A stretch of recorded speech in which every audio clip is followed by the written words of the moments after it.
अगर एक पाक दामन औरत पर पूरी कौम उंगली उठा दे, अगर इज्जत, किरदार और ईमान एक ही पल में कटघरे में खड़े कर दिए जाएं और जवाब देने वाला कोई जुबान न रखता हो, तो फिर सच कौन बोलेगा? आज की ये कहानी किसी आम औरत की नहीं, ये कहानी है उस पाक ज़ात की जिसका नाम अल्लाह ने कुरान में खुद लिया, हज़रत मरियम अलैहिस्सलाम। एक ऐसी औरत जिसकी पवित्रता की गवाही आसमान ने दी और ज़मीन सन्न रह गई। इस्लामिक तारीख में कुछ किरदार ऐसे हैं जो सिर्फ इंसान नहीं रहते, निशानी बन जाते हैं। हज़रत मरियम बिनते इमरान अलैहिस्सलाम उन चुनिंदा हस्तियों में से है जिन्हें अल्लाह ने पूरी इंसानियत के लिए मिसाल बनाया। वो इकलौती औरत है जिनके नाम पर कुरान की पूरी सूरह नाजिल हुई, सूरह मरियम। आज की ये डॉक्यूमेंट्री उनकी पाक दामनी, उनके सबसे बड़े इम्तिहान और हज़रत ईसा अलैहिस्सलाम की मुजज़ाना पैदाइश की हकीकत बयान करती है।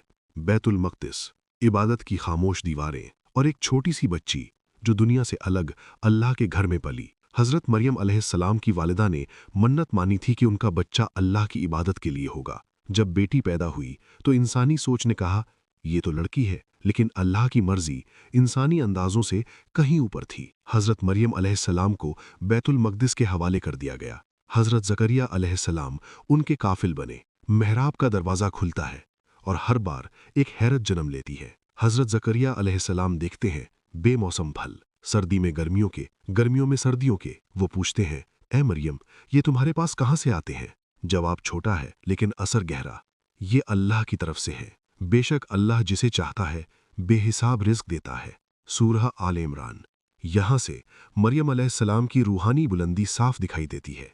एक दिन तन्हाई, इबादत और अचानक एक इंसानी शक्ल। हज़रत मरियम अलैहिस्सलाम घबरा जाती है। वो कहती है, मैं तुझसे रहमान की पनाह मांगती हूँ अगर तू डर रखने वाला है। ये कोई आम इंसान नहीं था, ये थे हज़रत जिब्रील अलैहिस्सलाम। फरिश्ता बोलता है, मैं तेरे रब का भेजा हुआ हूँ ताकि तुझे एक पाक बेटा अता किया जाए। मरियम का सवाल इंसानी है लेकिन पाक है। मेरा बेटा कैसे होगा? ना मुझे किसी मर्द ने छुआ और ना मैं बदकार हूँ।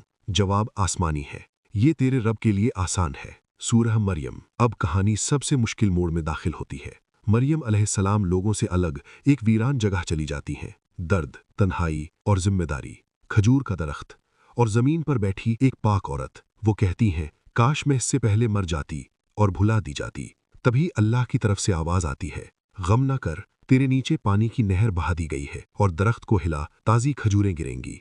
यहाँ इंसानी बेबसी और इलाही मदद एक साथ दिखाई देती है। अब सबसे बड़ा इम्तिहान।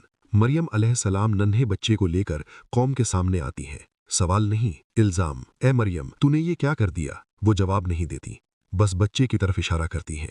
लोग हंसते हैं, हम पालने में पड़े बच्चे से कैसे बात करें? और तभी हजरत ईसा अलैहिस्सलाम बोलते हैं, पालने से, मैं अल्लाह का बंदा हूँ, उसने मुझे किताब दी और नबी बनाया। सूरह मरियम। वक्त रुक जाता है, इल्जाम टूट जाते हैं और पाक दामनी आसमान से साबित हो जाती है।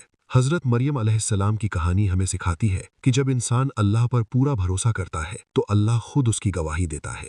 आज के दौर में जब किरदार पर सवाल उठते हैं, ये कहानी सब्र, ईमान और पाक दामनी की सबसे बड़ी दलील है। इज्जत लोग नहीं देते, इज्जत अल्लाह देता है। रेफरेंसेस: अल कुरान अल करीम, सूरह आल इमरान, सूरह मरियम, सही मुस्लिम, तफसीर इब्न कसीर, तारीखुल तबरी, रियाजुल सालेहीन।